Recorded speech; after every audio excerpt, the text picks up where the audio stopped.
Dell is with us in Kansas City. Hi, Dell. How are you? Dave, this is a thrill. Thank you so much for taking my call. Certainly. And what is your net worth? Well, Dave, I am 53 years old, and I can't even believe I'm saying this, but I am worth about $22 million. Goodness gracious. Okay, break that down for me, the big numbers. Dave, 98% probably is in real estate. When I was about 22 years old, I started buying income-producing real estate, and I've stuck with it. I've learned it. I've learned everything about it, and I love it. I'm passionate about it. Every chance I get, I tell friends and family what I've done. I try to teach people. $20 million worth of real estate. What's the other $2 million? My personal houses, which I guess is real estate, vehicles and, that kind of stuff. So do you have retirement accounts of any kind? Very minimal, probably $100,000 in some type of... So it is truly a pure real estate portfolio. Wow. It is. Pretty cool. And what's your degree in?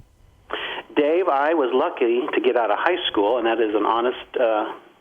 being honest there, I graduated in the very bottom of my class. I do have a couple years in junior college. I studied mostly business classes. And what was your GPA in high school?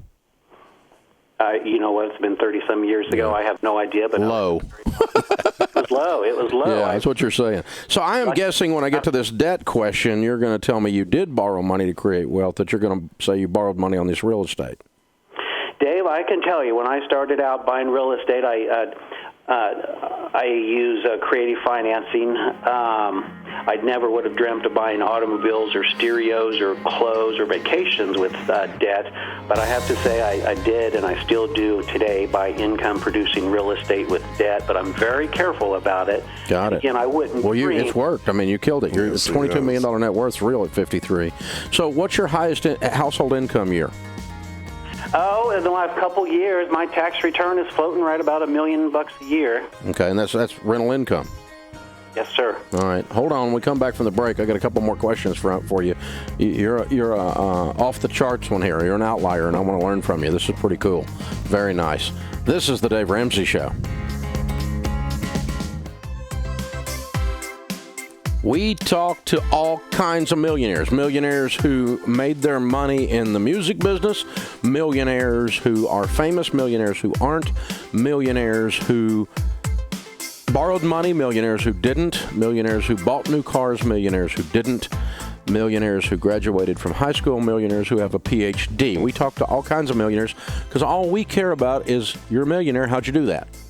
And even if it doesn't necessarily line up with Dave Ramsey says this or Chris Hogan says this, it doesn't matter. We're learning from real millionaires how they really did it. And Dell is in Kansas City. He really did it, buying real estate with debt, and has a $22 million net worth, which means if you have debt, that means your real estate's worth a lot more than that, right, Dell? Yes, sir. What's your real estate worth total? I don't know, to be honest with you. My debt's about $13 million. So, well, then that would be those two added together, right? $40 million. I mean, it would be $35 million, right?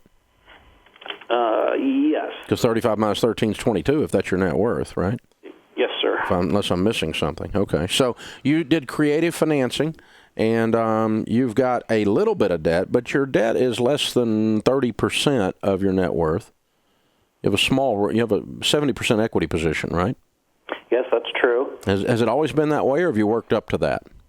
I've worked up to that. When I first started, I'd put down I was broke, so I'd put down the least amount of possible. I'd buy a little single-family house and rent it for the most possible. I'd work on the darn thing, and a couple years later, I'd refinance, take that cash, and I'd buy something bigger. So these days, I strictly buy high-rise type apartment buildings. No more single-family stuff. I'm hands-on. I work 40 or 50 hours a week. I have a great team behind me, a team of an attorney, an accountant, a realtor, an architect. I treat them good. I pay their bills on time. I give them referrals, and in turn, they treat me good. How much money of this $22 million did you inherit?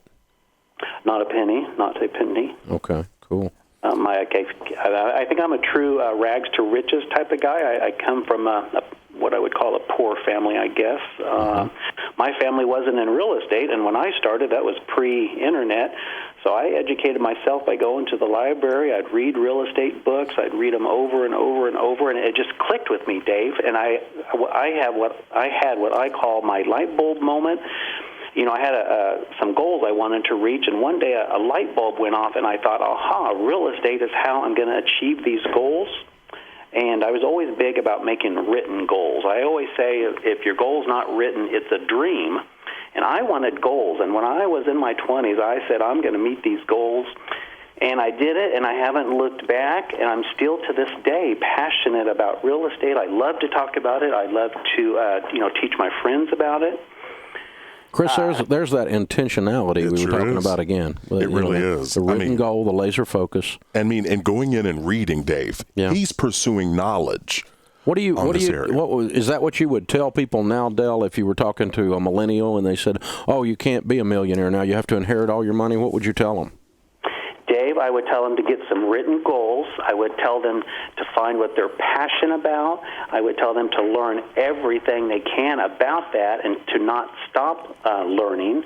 I would tell them to build that team. I would tell them to live today like nobody, so that tomorrow, you know the rest of it. That sounds familiar, Dale. Live like no one else, so later you can live and give like no one else. Way to go, Del. Congratulations. Again, Dave, not an accident. No, none of these are accidents.